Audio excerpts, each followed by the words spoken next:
तो आज हमारे साथ मौजूद हैं रंजीत जी। स्वागत करते हैं हम हमारे YouTube चैनल शेख लाइफ योग सूत्रा में। आपका स्वागत है। नमस्कार, सलाम, सत श्री अकाल।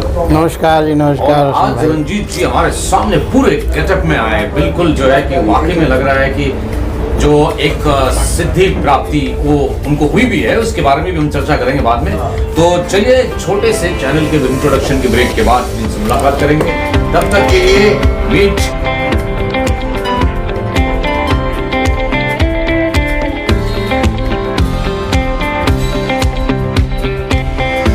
तो रंजीत जी स्वागत है हमारा शेख लाइफ योग सूत्रा चैनल में। आज हम बात करेंगे डायबिटीज के ऊपर कि डायबिटीज का कैसे निवारण किया जाए, लोग इसको लेके इतना डर क्यों रहे। तो पहले हम आपका इंट्रोडक्शन लेंगे, सिद्धि प्राप्ति क्या साधना आपकी रही है स्पिरिचुअल में। चलिए कुछ हमें एक्सप्लेन कीजिए, हमारे दर्शकों को बताइए। नमस्कार रोशन भाई, मैं सर्विस के साथ साथ मैं आध्यात्म के अंदर भी जुड़ा और वहाँ पे मैंने तंत्र मंत्र योग बहुत सारी चीज़ों को मैंने साधनाएं करी और उस साधनाओं के अंदर मुझे लगा कि हाँ कुछ है। तंत्र मंत्र के अंदर भी मेरे को बहुत सारी सी सिद्धियाँ सी प्राप्त हुई, ऐसा मुझे महसूस हुआ। क्योंकि वो प्रकृति अगर मेरा कहना मानती है तो मुझे ये लगता है कि हाँ भाई कुछ ना कुछ तो साधनाओं में उस सिद्धियों का फ़र्क दिखता है। तो रंजीत जी मेरा सवाल ये है कि जो डायबिटीज के विषय में आपसे पहले मेरी एक बार चर्चा हो चुकी थी, इसीलिए मेरा इंटरेस्ट जागा और मैं आपको यहाँ लेके आया कैसे भी करके हमारे दर्शकों के लिए लेके आया। आपने 4 स्तंभों की बात की थी, रेकी, आयुर्वेद, योग और एक्यूप्रेशर। क्या आप थोड़ा सा इसको संक्षिप्त और सरल भाषा में समझाएंगे हमारे चैनल के दर्शकों को? हाँ बिल्कुल। डायबिटीज़ जो है वो लोग कहते हैं बीमारी है, डॉक्टर तो बोलता ही बीमारी है, लेकिन कैसी बीमारी है वो? क्या वो शारीरिक बीमारी है या वो सिस्टम की बीमारी है? इसके ऊपर गौर करना बहुत ज़रूरी है। पहले तो हम अपनी बॉडी को ही देखें कि डायबिटीज़ में ये सिस्टम की खराबी है। क्या आप किसी से आपने पूछा है जो मरीज़ है कि उसका पेट साफ़ होता है? भाई उनका खान पान जो है, जिस ढंग से वो खाते हैं, पेट के अंदर वो खाना हजम नहीं होता और पेट के अंदर वो सारा खाना सड़ता है और सड़ने के बाद फिर कब्ज होती है। जब कब्ज होती है उसके बाद जो है वो सिस्टम पूरी तरह से पचा नहीं पाता। हम आपका लीवर जो है वो सही ढंग से काम नहीं करता। अगर लीवर सही ढंग से काम नहीं करता तो पैनक्रिया भी सही ढंग से काम नहीं कर पा रही है। और उसके बाद क्या होता है, पूरा सिस्टम ही पेट के ऊपर है। अगर आपको कब्ज है ही नहीं तो आपको कोई बीमारी है ही नहीं। लेकिन जैसे जैसे आप इस कब्ज का इलाज नहीं करते हैं वैसे वैसे आपका सिस्टम ख़राब होता जाता है और बाद में फिर डायबिटीज़ होता है। आपका दिमाग में बहुत सारी बीमारियां आती हैं, आपका पैनक्रिया ख़राब होता है, आपका लीवर ख़राब होता है, आपके जोड़ों में दर्द होता है। तो ये सारा का सारा जो है वो पेट के हिसाब से है। पेट सही, पेट सफ़ा तो सब कुछ ठीक है। तो पेट साफ के लिए आपकी तरफ से व्यक्ति को किस चीज़ों का ध्यान रखना चाहिए? अब देखिए, पेट साफ रखने के लिए तो आपको 3-4 चीज़ों को बहुत ज़रूरी है कि आपके अपने शरीर को फिट रखने के लिए क्या करना है। सबसे पहले तो आपको ये देखना है कि आपका पेट कैसे साफ़ हो, शरीर जो है वो कैसे स्वस्थ रहे। उसके लिए आपको योगा करना पड़ेगा, ठीक है। आपका एक्सरसाइज है थोड़ी बहुत, वो आपको करनी पड़ेगी। खान पान आपका सही होना चाहिए, डाइट आपकी सही होनी चाहिए। किसी भी चीज़ को सही ढंग से टाइम से हर एक चीज़ खाना पीना चाहिए और वो चीज़ खानी पीनी चाहिए जो आपका जल्दी से सुपाच्य हो जाए, जिससे कि आपका पेट ना ख़राब हो। और अगर आपके ये कब्ज बनी रही तो फिर ये बीमारियां तो सारी आएंगी ही। लेकिन क्या ये ठीक नहीं हो सकता है? बिल्कुल ठीक हो सकता है। तो जैसे आपने बताया कि ठीक हो सकता है, लेकिन अब डायबिटीज़ को लेके, टाइप 2 डायबिटीज़ को लेके लोग कंटिन्यू मेडिसिन खाते रहते हैं, जैसे जीवन पर्यंत उन्हें खाते रहते हैं और एलोपैथिक वाले डॉक्टर भी उन्हें मेडिसिन देते ही रहते हैं। आपने कहा कि ठीक हो सकता है, तो हम बड़े खुश हुए हैं, भाई हमारी तो एनर्जी बढ़ गई। अब ये बताइए कि जैसे कि आपने 4 स्तंभ बताए थे, रेकी, आयुर्वेद, योग, एक्यूप्रेशर, थोड़ा थोड़ा दो लाइनों में क्या आप हमें ये बता सकेंगे कि इसके माध्यम से भी कैसे बंदा जो है कि ठीक हो सकता है? डायबिटीज़ के लिए तो सबसे पहले मैं आपको एलोपैथिक से स्टार्ट करता हूँ जी। एलोपैथिक में क्या है कि डॉक्टर ये कहता है कि जी अब तो भाई साहब आपको डायबिटीज़ हो गई, अब तो आपको ये ज़िंदगी भर आपने दवाई खानी है। उसने सबसे पहले ये बोल दिया कि भाई साहब आपने दवाई खानी, क्योंकि एलोपैथिक के अंदर इसका इलाज है ही नहीं। एलोपैथिक का इलाज होता है सर दर्द हुआ तो सर दर्द की गोली खा ली, पेट दर्द हुआ तो पेट दर्द की गोली खा ली। ऐसे इमरजेंसी के लिए एलोपैथिक बहुत बढ़िया है, नो डाउट। लेकिन जो बीमारियां हैं इनको ठीक करने के लिए आयुर्वेद जो है वो सबसे अच्छा सिस्टम है, क्योंकि आयुर्वेद से हमारा जो शरीर है वो 5 तत्व का है और ये प्रकृति भी 5 तत्व की है, उसी को बैलेंस करना है। तो अब डायबिटीज़ में क्या है कि हमारा सिस्टम ख़राब हो गया तो उसके अंदर जो है डायबिटीज़ जो शुगर है वो बढ़ गया। लेकिन मैं आपको यहाँ रोकना चाहूँगा।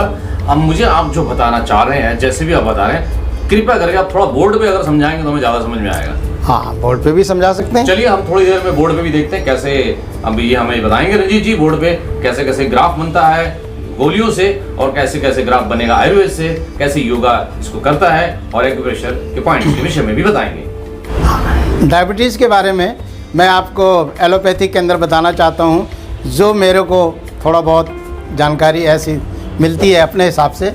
देखिए, ये डायबिटीज़ चल रही है बिजली की तरह, जैसे बिजली की तरंगें चलती हैं ऐसी ये हमारा डायबिटीज़ का हिसाब किताब है। अब होता क्या है उसके अंदर ये है कि एलोपैथिक के अंदर आपने गोली ली, दवाई खाई, डायबिटीज़ आपका नीचे आया, यहाँ पे दवाई का असर ख़त्म हुआ, फिर ये बढ़ने लगा, फिर आपने यहाँ दवाई खा ली, फिर ये ऐसे।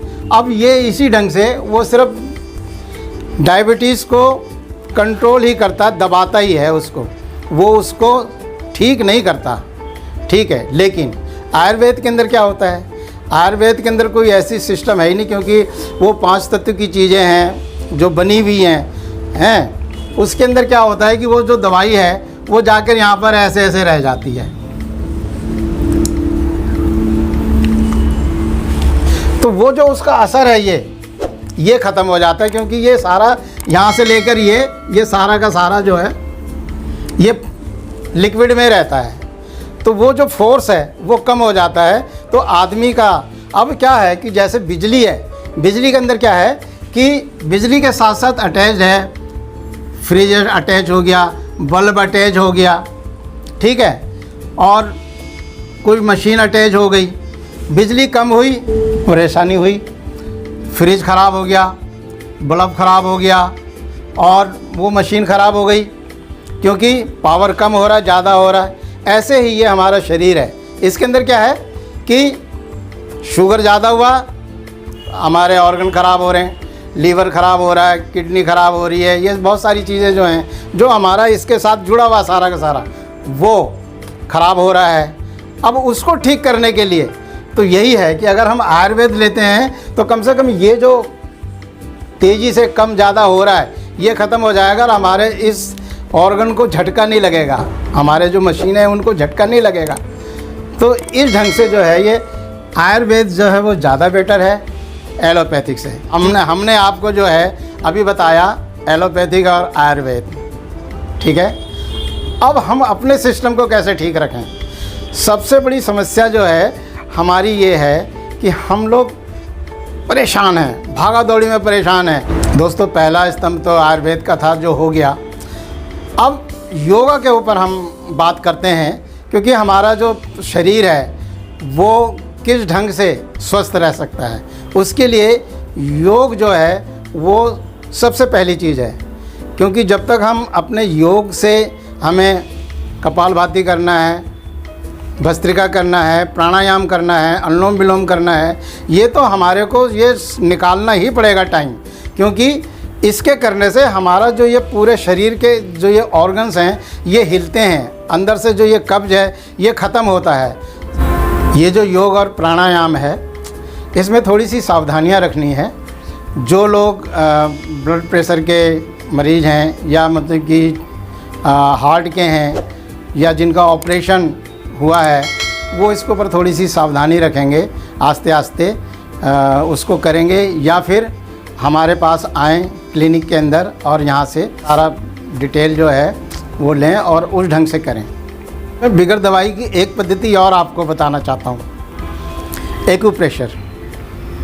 एक्यूप्रेशर में क्या है कि ये जो हमारा हाथ है, यही हमारा ट्रीटमेंट का सारा सिस्टम है, इसके अंदर ही है। ये देखिए, ये हमारा सिर है, ये गला है, ये दोनों हाथ हैं, ये दोनों पैर हैं, ये पेट है, ये पीठ है। अब सारे ये जितने भी पॉइंट्स हैं, ये आपके शरीर के हर एक बीमारी को दूर करते हैं। यहाँ दबाएंगे, लीवर है, ठीक होगा। जहाँ भी आपको कहीं कांटे जैसा पेन दिखाई दे, समझ लीजिएगा कि उसको आप पुश करें, छोड़ें, पुश करें, छोड़ें, पुश करें, छोड़ें, और इसके बाद आप देखेंगे कि आप उसमें आपको रिलीफ मिलना स्टार्ट हो गया है। तो इसके अंदर कहीं भी घुटने का दर्द है या कहीं कुछ भी हो, आप घुटने में परेशानी है तो आप इस पैर को देखो, हाथों में परेशानी है तो ये आपके हाथ हैं, इनमें देखिए, जहाँ भी दर्द हो वहाँ आप पुश करें और छोड़ें, पुश करें और छोड़ें, बात ख़त्म। तो सर, जैसे कि एक्यूप्रेशर के बारे में आपने बताया है, तो एक्यूप्रेशर में हमें कुछ जो सावधानी है, जैसे माना जाता है कि खाली पेट करना चाहिए, और महिलाओं के लिए स्पेशली जो है वो प्रेगनेंसी के दौरान और पीरियड के दौरान नहीं करना चाहिए। क्या ये बात सही है? बिल्कुल सही है जी हाँ, बिल्कुल सही है। देखिए, थोड़ा सावधानी बरतिएगा, हाँ। जल्दबाजी में ना कीजिएगा, क्योंकि कोई भी विधि यदि सावधानी से नहीं की जाए तो वो विधि अपमानित हो जाती है। लोग कहते हैं कि भाई इससे तो उल्टा रिएक्शन हो गया, लेकिन बिना जानकारी के कारण करने की वजह से समस्या बढ़ जाती है। और अगर आपको समझ में नहीं आ रहा है कि करना क्या है, कैसे करना है, सावधानी कितनी किस तरह की होती है, हमारे जो नीचे नंबर जा रहे हैं उसमें संपर्क कर सकते हैं। एड्रेस दिया गया है, चाहे तो आप आके हमसे हमारे क्लिनिक में मिल सकते हैं, अपॉइंटमेंट ले सकते हैं, और आपको संपर्क करने के लिए बहुत ही आसान है। Ashok park main metro station towards Punjabi Bagh east, pillar number 58 के सामने आपको एक क्लिनिक मिलेगा, आप हमें संपर्क कर सकते हैं। चलिए सर, सावधानी तो हो गई, योगा के बारे में बात हो गई, और एक्यूप्रेशर के बारे में बात हो गई, आयुर्वेद के बारे में अपने बहुत ही अच्छा एग्जांपल दिया, करंट के बारे में बताया, फ्लक्चुएशंस बताए, ग्राफ बताए। अब रेकी के विषय में जो चौथा स्तंभ हमारा है, उसके बारे में हमारे दर्शकों को बताइए कि रेकी के माध्यम से शुगर ही नहीं, तनाव वगैरह इत्यादि को कैसे कम किया जा सकता है, कृपया। जी, रेकी जापानी शब्द है जी। रेकी के विषय में ये आध्यात्मिक शक्ति है और हमारे शरीर से रिलेटेड है। हमारे शरीर के 7 चक्र हैं और उस 7 चक्र में 5 चक्र जो हैं वो इस शरीर को ठीक करने के लिए बनाए गए हैं, और 2 चक्र जो ऊपर के हैं, आज्ञा चक्र से लेकर ऊपर को, वो आध्यात्म के लिए और आगे डेवलप करने के लिए बनाए गए हैं। यानी कहने का मतलब ये हुआ कि जैसे कि बच्चे की पढ़ाई लिखाई के लिए केजी, नर्सरी, 5वीं, छठी क्लास होती है, वैसे स्वास्थ्य के पॉइंट ऑफ व्यू से ये चक्र माने जाते हैं। जी बिल्कुल बिल्कुल। और जैसे आध्यात्मिक में वो डिग्री, पोस्ट डिग्री और पीएचडी की तरफ पहुंचता है, तो वो फिर ऊपर के चक्र की ओर जाता है। जी बिल्कुल। जैसे कि ये 5 चक्र हैं हमारे, ये 5 चक्र जो हैं, जैसे मूलाधार हुआ, स्वादिष्ठान हुआ, मणिपुर हुआ और आज्ञा चक्र हुआ, ये जितने भी चक्र हैं, हर एक पॉइंट जो है वो शरीर के चीज़ों को ठीक करता है। जैसे कि मूलाधार हो गया, वो शरीर के जो निचला भाग है, पैर, घुटने, इन सब को ठीक करता है। स्वादिष्ठान जो है वो पेट के से रिलेटेड सारी चीज़ को ठीक करता है। रिप्रोडक्टिव ऑर्गन्स जिसे हम कहते हैं। मणिपुर चक्र जो है वो आपका पाचन शक्ति को ठीक करता है और शरीर के जितने भी टॉक्सिन है उसको बाहर निकालने के लिए, पचाने के लिए, हर एक चीज़ के लिए ये है। हृदय चक्र आपको पता ही है कि वो पूरी बॉडी को ब्लड देता है, और अगर आपका हृदय स्ट्रांग है तो समझ लीजिएगा कि सब कुछ है। थ्रोट चक्र है, ये गले की बीमारी जैसे थायराइड हो गया और ऐसी चीज़ों के लिए। तो इन चक्रों को रेकी जो है वो बैलेंस करती है। ये जो पॉइंट्स हैं, ये जब रेकी इसके ऊपर जब हम डालते हैं तो ये इन चक्रों को स्ट्रॉन्ग करती है, बैलेंस करती है, तो उससे जो है बीमारी जो है अपने आप ही ख़त्म हो जाती है। जी बिल्कुल सही कहा आपने। और हमारे पास एक नहीं, दो नहीं, 4 स्तंभ के चौथे स्तंभ में हम बात कर रहे हैं, और हम आयुर्वेद भी बोल चुके हैं और योग भी बोल चुके हैं, एक्यूप्रेशर भी हम ले चुके हैं, और चौथा रेकी भी हम ले रहे हैं। तो क्या नहीं लगता आपको कि आप अपने आप को ठीक कर सकते हैं? आपके पास चार फाउंडेशंस हैं आपकी बिल्डिंग को खड़ा करने के लिए, आपके शरीर के लिए। जैसे 2 हाथ और 2 पैर हैं, वैसे ये आपके रेकी के 2 हाथ हो गए, आयुर्वेद हो गया, आपके पास योग आ गया, और आपके पास एक्यूप्रेशर आ गया। और इतना कीमती समय देने के लिए रंजीत जी का मैं बहुत बहुत धन्यवाद प्रकट करता हूं। उन्होंने काफी हद तक कोशिश की, क्योंकि कई बार क्या होता है कि YouTube में वीडियोस को ज्यादा लंबा नहीं बनाया जा सकता, हमारी कुछ लिमिटेशंस होती हैं, इसलिए हम थोड़े छोटे में ही आप तक संदेश पहुंचाने का पूरा प्रयास कर रहे हैं। आने वाले समय में और अस्थमा इत्यादि के विषय में भी बात की जाएगी। इस समय डायबिटीज पे ज्यादा चर्चा की गई, क्योंकि लोग शुगर को लेकर काफी डरे हुए थे, तो इन्होंने कहा कि शुगर को लेकर डरने की जरूरत नहीं है, वो रिवर्स भी हो सकता है। और मैं इनका हम सभी दर्शकों की तरफ से, मेरी तरफ से धन्यवाद प्रकट करना चाहूंगा कि आप बहुत धन्यवाद, बहुत धन्यवाद, आप हमें दर्शन देते रहे, समय देते रहे, और हमारे दर्शकों को ज्ञान की प्राप्ति होती रहे। इसी के साथ हम आपका स्वागत और आने वाले चैनल में करेंगे, आने वाले प्रोग्राम में करेंगे। तब तक के लिए बहुत बहुत बहुत बहुत धन्यवाद, हृदय से आपका धन्यवाद करता हूँ। जय हिंद, जय भारत। Thank you.